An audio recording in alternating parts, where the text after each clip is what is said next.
আসসালামু আলাইকুম এভরিওয়ান, কেমন আছেন সবাই? পরিবারের সবাই মিলে বাইরে যাচ্ছি। আজকে দেখি কোথায় যাওয়া যায়, চলেন। তো এরপরে এই যে আমরা গাড়িতে উঠে গেলাম। চট্টগ্রাম শহরে নতুন এসেছি, তাই এখানকার রাস্তাঘাট কিছুই চিনি না, সব কিছুই অজানা অচেনা। তো আমরা বেরিয়ে পড়লাম। এরপর আমরা যাচ্ছি হচ্ছে বায়েজিদ বোস্তামি যে মাজার আছে ওখানে। তো আমরা পৌঁছে গেছি। এর মধ্যে ওখানে নাকি কচ্ছপ আছে পুকুরে, তো সেই কচ্ছপকে খাওয়ানোর জন্য খাবার নিয়ে নিলাম। এরপরে পুকুরের কাছে আমরা চলে গেলাম। তো এখানে শুধু কচ্ছপই না, অনেকগুলো মাছও ছিল যা আমরা খাবার দিচ্ছিলাম। কচ্ছপের বদলে মাছগুলো এই খাবারগুলো খেয়ে নিচ্ছিল। এই যে আরও অনেক মানুষ এখানে খাবার খাওয়াচ্ছে। এর মধ্যে কচ্ছপ আমার আম্মুর কাছে এসে পড়েছে। তো এই যে দেখেন খাওয়াচ্ছে আমার মেয়ে আর আমার আম্মু। আমার মেয়েরা তো মাছকে আর কচ্ছপকে খাবার দিতে পেরে মহা খুশি। দুইজনে কাড়াকাড়ি করছিল কে মাছকে খাওয়াবে। তো দুই বোনের জন্য আমরা 2 প্যাকেট খাবার নিয়েছিলাম। তো সে শুধু মেয়েরা না, মেয়ের বাবাও খুব এক্সাইটেড ওদেরকে খাবার দেওয়ার জন্য। তো আমাদের খাবার দেওয়ার পালা শেষ। এবারে হচ্ছে আমরা আসল যেই মাঝার আছে সে মাঝারের মধ্যে প্রবেশ করব। তার আগে একটা সুন্দর ভিডিও নিয়ে নিলাম। এরপরে আমরা জুতা খুলে তারপর ঢুকতে হয় ওখানে, জুতা পরে ঢোকা যায় না। তো জুতা আমরা রেখে তারপরে এই যে আমরা মাঝারের মেইন মাঝার যেটা সেটার মধ্যে প্রবেশ করছি। বায়েজিদ বোস্তামির যে আসলে কবর আছে সেখানে, এই যে ভেতরে বায়েজিদ বোস্তামির কবর।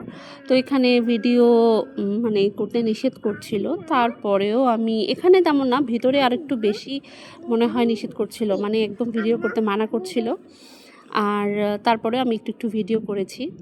এই যে এখানে অনেক মোমবাতি জ্বালিয়ে রেখেছে, আর কবরগুলো যেগুলো আর কি বায়েজিদ বোস্তামির কবর আছে, আরও অনেকের কবর আছে, এগুলোকে এমনভাবে ফুল দিয়ে তারা সাজিয়ে রেখেছে। আমি জানি না, এখানে হয়তো বা অনেকেই মাঝার প্রেমী থাকতে পারেন, তবে আমার মতে এগুলো আসলে শিরক করা। আমরা জাস্ট শুধু দেখার জন্য, ঘোরার জন্য গিয়েছিলাম। তো এরপরে এই যে দেখুন সবচেয়ে বড় শিরকি, যে আল্লাহ ছাড়া কখনোই কেউ আমাদেরকে কিছুই দিতে পারে না। অনেক মানুষ এখানে মানত করে এখানে সুতা বাঁধতেছে। এই সুতার আসলে কি উপকার আমি জানি না। যারা মাজার প্রেমী আছেন তারা ইগনোর করবেন ভিডিওটা। তো এরপরে আমরা যাচ্ছিলাম, চারিপাশে খুবই সুন্দর, পাহাড়ের উপরে চারিপাশে পাহাড় ছিল, আর পাহাড়ের সাথে সাথে চারিপাশে অনেক অনেক ভিক্ষুক ছিল। আপনারা যারা এখানে যাবেন অবশ্যই খুচরা অনেক টাকা নিয়ে যাবেন, কারণ আপনি যদি একজন ভিক্ষুককে দেন আর একজনকে না দেন, অপরজন কিন্তু খুব ক্ষেপে যায়। হ্যাঁ, তো চারিপাশে প্রচুর ভিক্ষুক ছিল। আমরা দিতে দিতে আসছিলাম, যেতে যেতে দিচ্ছিলাম, এই অবস্থা। নাহলে ওরা আবার ক্ষিপ্ত হয়ে যায়। তো এই যে কত মানুষের কবর, যারা হচ্ছে এই এখানকার মানে কি বলে আমি জানি না, মুরিদ না কি বলে তারা। তো এই মাঝারটার ভেতরে আসার সময় মানা করছিল, ভিডিও করা যাবে না। তারপরেও আমি একটু গোপনভাবে ভিডিও করে নিলাম। তো আমরা তো প্রথম থেকে টাকা দিতে দিতে আসছিলাম, তো আমরা এখানে টাকা দিতে হবে, অবশ্যই টাকা দিতেই হবে। তো আমরা 10 টাকা দিয়েছিলাম। 10 টাকা দিয়েছি বলে ওরে বাবা রে বাবা, এদের যে কথা, যে এত মানুষ এসে 10 টাকা দিয়ে গেল। আসলে দান তো দান, দান কখনোই জোর করে হয় না, এরা জোর করে আদায় করবে। আচ্ছা, এরপর এই যে আমি একটু ঢং করছিলাম। আপনারা ভেবেন না যে আমি সুতা বাঁধছিলাম, আমি একটু আসলে ভিডিও ছবি নেওয়ার জন্য একটু ঢং করছিলাম।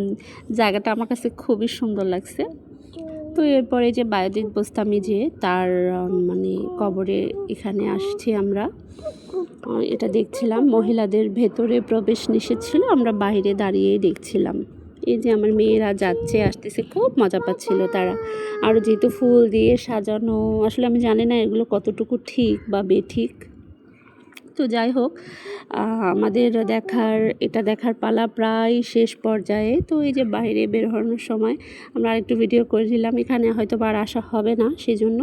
তো এরপরে আমরা মানে বের হয়ে যাচ্ছি। তারপরে আর কি করার, জানেনই তো এই সমস্ত জায়গার সামনে তো বাচ্চাদের কত কত খেলনার দোকান থাকে। ওরা খেলনা দেখে পাগল হয়ে গেছে। আমার দুই মেয়ে মানে কি রেখে কি করবে ওরা দিশা পাচ্ছিল না। তো ওদের আবদার মিটিয়ে আমরা ওদেরকে কিনে দিলাম। এরপরে একটু খাওয়া দাওয়া করে আমরা বাসায় চলে যাব। আল্লাহ হাফেজ।